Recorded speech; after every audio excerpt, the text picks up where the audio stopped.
నమస్తే, మీ అబ్బాయి నాయుడు.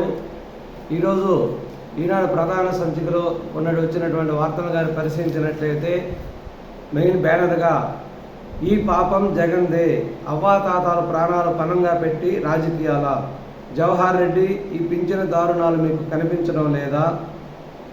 పింఛనుదారులు ఇక్కట్లు పాలు చేసిన ప్రభుత్వం, బ్యాంకుల దగ్గర బారులు తీరిన లబ్ధిదారులు, గంటల తరబడి నిరీక్షణ, అక్కడ కనీస సౌకర్యాలు కరువే, సమస్యలిన పలువురు మహిళలు, వేల మంది ఖాతాలలో ఇంకా జమగానటువంటి సొమ్ము, పింఛను తెచ్చిన ప్రాణాపాయం. ఈ చిత్తూరు జిల్లా కార్వేటి నగరం పద్మ సరస్సులో గురువారం పింఛను కోసం మొండు టెండర్లో బ్యాంకుకు వెళ్తూ వడదెబ్బకు గురై గోపాలయ్య అనే వృద్ధుడు మృతి చెందడం జరిగింది. బుధవారం కూడా ఇలాగే దాదాపు 2 వృద్ధులు మృతి చెందడం జరిగింది. ఇంకా ఇప్పుడు పోయిన నెలలో కూడా అనేక రకాలుగా ఎక్కట్లు పెట్టడం జరిగింది. ఈ మేలో కూడా ఫస్ట్ వీక్లో మీరందరూ బ్యాంకుకు పోయి బ్యాంకులో జమ చేస్తాం, డబ్బులు తెచ్చుకోండి అని ఇల్లు తిరిగి చెప్పి, అంటే ఇంటికి తిరిగి ఇవ్వకుండా ఊరక ఈ వార్త చెప్పడానికి, అంటే మీకు బ్యాంకులో జమ చేస్తామని చెప్పడానికి ఇల్లు తిరిగి వాళ్ళని దాదాపు 47 డిగ్రీల సెంటీగ్రేడ్ విపరీతమైన ఎండలతో ఉన్నటువంటి ఆంధ్రప్రదేశ్లో వృద్ధుల్ని ఇక్కట్లకు గురి చేస్తూ ఈ విధంగా వాళ్ళ సైకో శాడిజంని చూపిస్తున్నారు. సహజంగా ఈ బ్యాంకుల్లో వాళ్ళకి ఎన్ని రోజుల నుంచో అకౌంట్లు వాడక నిర్వీర్యమై ఉన్నాయి. ఆ వాడుకలో లేనటువంటి అకౌంట్లో ఈ అమౌంట్ జమ కావటం వల్ల అపరాధ రుసుముతో పాటుగా అనేక రకాల చిన్న చిన్న పేమెంట్లుగా ఫైన్గా వేసి ఆ బ్యాంకుల్లో ఆ అమౌంట్లు కూడా జమ చేసుకోవడం జరుగుతుంది. వీళ్ళు దాదాపు అష్టకష్టాలు పడి బ్యాంకుల దాకా వెళ్ళినప్పుడు బ్యాంకు వాళ్ళు చెప్పే ఆ సమాధానంతో వాళ్ళు నిశ్చేష్టులు అవుతున్నారు. ఈ విధంగా పైశాచిక ఆనందాన్ని ప్రభుత్వం వాళ్ళు పొందుతున్నారు. కనీసం ఒక కనికరం లేకుండా వృద్ధులతో ఈ విధంగా వికృత చేష్టాలు చేస్తున్న ఈ జవహర్ రెడ్డి గారికి, మురళీధర్ రెడ్డి గారికి, తర్వాత శశిభూషణ్ కుమార్ గారికి వాళ్ళ ఉద్దేశాలు ఏంటో, వాళ్ళ చదువుకున్న జ్ఞానం ఎటుపోయిందో వాళ్ళకే తెలియాలి. అదేవిధంగా పోలవరం పనుల్లో వైకాపా సర్కారు ఘోర వైఫల్యం. పార్వతీపురం మన్యం జిల్లా వెంకటంపేట సభలో మాట్లాడుతున్న కేంద్ర మంత్రి నితిన్ గడ్కరీ వేదికపై భారతీయ జనతా పార్టీ జిల్లా అధ్యక్షుడు డి శ్రీనివాసరావు, కూటమి పార్వతీపురం అసెంబ్లీ అభ్యర్థి విజయ్ చంద్ర, అరకు ఎంపీ అభ్యర్థి కొత్తపల్లి గీత. అదేవిధంగా ఈ అరక పార్లమెంటు పరిధిలో నిన్న కేంద్ర మంత్రి నితిన్ గడ్కరీ ప్రచారం చేయడం జరిగింది. నితిన్ గడ్కరీ ఈ సభలో మాట్లాడుతూ పోలవరం ప్రాజెక్టు పూర్తి కాకపోవడం చాలా బాధాకరం. కేంద్రం ఇప్పుడు దాకా 60,000 కోట్లు ఇచ్చినా కూడా పనుల్లో ఎటువంటి పురోగతి లేదు. రాష్ట్ర ప్రభుత్వానికి నిర్దిష్టమైన ప్రణాళిక లేదు. వృధా అవుతున్న 1300 టీఎంసీల నీళ్లు. కేంద్ర మంత్రి నితిన్ గడ్కరీ ఉద్ఘాటన. పోలవరం దాదాపు ఆంధ్రప్రదేశ్ జీవనాడికి, ప్రజలకు గుండెకాయ లాంటిది.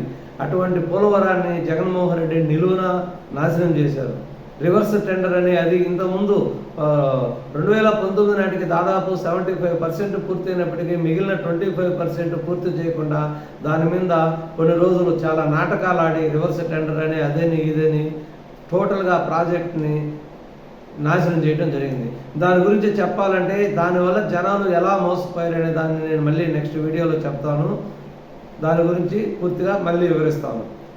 మీ వెనక నేనుంటా, మాటకు కట్టుబడి ఉంటా, మీ పిల్లలు బంగారు భవితకు బాటలు వేస్తాం, ప్రజలకు పవన్ కళ్యాణ్ భరోసా. ప్రకాశం జిల్లా ఎండ్రవల్లిలో 47.1 డిగ్రీల ఉష్ణోగ్రత. అందరికీ నేను చెప్పేది ఏంటంటే, ఆంధ్రప్రదేశ్లో ఎండ తీవ్రత చాలా ఉంది. ఈ ఎండ తీవ్రతకు తగిన జాగ్రత్తలు తీసుకుంటూ ముందు మీ ఆరోగ్యాలు కాపాడవలసిందిగా, వడదెబ్బలకు గురి కాకుండా ఉండవలసిందిగా, నీళ్లు మజ్జిగ ఎక్కువ తీసుకుంటూ ఎండ సమయంలో ఎక్కువ తిరగకుండా ఉండవలసిందిగా నేను కోరుతున్నాను. అన్నపూర్ణ అప్పుల కుప్ప. ఇది ఇంక రోజు ఎంత చెప్పినా కూడా దీని గురించి తక్కువే. రుణభారం దాదాపు కాగు లెక్కల ప్రకారం 10,75,837 కోట్లు. ఒక ఆర్థిక విధ్వంసకారుడు జగన్. శ్రీలంకతో సహా ఇతర సంక్షోభ దేశాల రుణాంధ్ర. కేంద్రం ఆర్బీఐ హెచ్చరికలను పట్టించుకొని వైకాపా సర్కారు. ఇది ఇలాగే కొనసాగితే రాబో రోజుల్లో మనము దాదాపు కిలో నూనె దాదాపు 1000 రూపాయలు కొనాల్సి వస్తుంది. కిలో టమాటాలు 500-600 కొనాల్సి వస్తుంది. ఈ పరిణామాలు ఇలాగే కొనసాగితే అందుకని ఎంత తొందరగా ఈ సైకో ప్రభుత్వాన్ని ఇంటికి పంపిస్తే అంత మేలు జరుగుద్ది ఆంధ్రప్రదేశ్ రాష్ట్రానికి. పేర్ని కిట్టు గ్యాంగ్ దుశ్శాసన పర్వం. బందరులో జనసేన కార్యకర్త కుటుంబం పైశాచిక దాడి, కిట్టు ప్రోత్సాహం, ఆపై గంజాయి మత్తులో బీభత్సం. మహిళ తాళి దించేందుకు కూడా అనుచరుల యత్నం. మరి గంజాయి తీసుకున్నప్పుడు వాళ్ళకి ఏం చేస్తున్నదో కూడా వాళ్ళకి తెలియదు. ఈ యూత్ అంతా అంటే పెంచి పోషిస్తున్న వైకాపా నాయకులు, ఎమ్మెల్యేలు పెంచి పోషిస్తున్నటువంటి ఈ చిల్లర గ్యాంగ్ అనేది వాళ్ళు డ్రగ్స్, గంజాయికి అలవాటు పడి వీళ్ళు ఇస్తే చిల్లరకి అలవాటు పడి వాటితో గంజాయి, డ్రగ్స్ వ్యాపారం చేస్తూ ఆ మొత్తులు కొనసాగుతూ వాళ్ళు ఏం చేస్తున్నారో వాళ్ళకి అర్థం కాకుండా ఎదుటోళ్ళ మీద దాడి చేస్తా వాళ్ళు ఆడవాళ్ళ మగవాళ్ళ అనేది కూడా తేడా లేకుండా ఏది కనపడితే అది తీసుకొని వాళ్ళ మీద దాడి చేస్తూ ఈ బీభత్సాన్ని సృష్టిస్తున్నటువంటి యువతని వీళ్ళు ప్రోత్సహిస్తున్నారు. కాబట్టి ఇది ఇలాగే కొనసాగితే చాలా ప్రమాదకరం. ముందు రోజుల్లో ఎవరు బయట తిరిగే పరిస్థితి కూడా ఉండదు.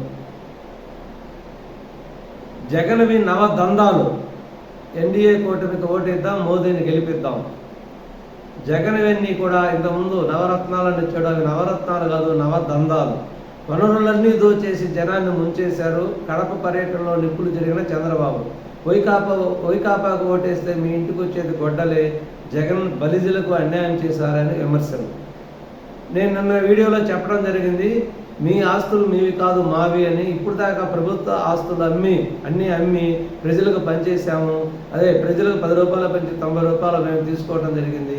ఇక రాబోయే రోజుల్లో మళ్ళీ నన్ను గెలిపిస్తే మీ ఆస్తులన్నీ తాకట్టు పెట్టి వచ్చే డబ్బులు మీకు 10 మాకు 90గా మేము తీసుకుంటామని చెప్పడం జరిగింది. ఖచ్చితంగా జరుగుతుంది అది. ఎలాంటి ఇప్పుడు దాకా వనరులు అంటే ప్రభుత్వ ఆస్తులే. ఇవన్నీ దోచేసి జనాన్ని ముంచేశారు ఇప్పుడు దాకా. ఇంకా నెక్స్ట్ కానీ మళ్ళీ వైకాపా వస్తే అడిగిన వాళ్ళని, ప్రశ్నించిన వాళ్ళని గొడ్డలతో నరకటం, వాళ్ళ ఆస్తులన్నీ ఆక్రమించుకోవడం, ప్రశ్నించేవాడే ఇంకా ఉండకూడదు.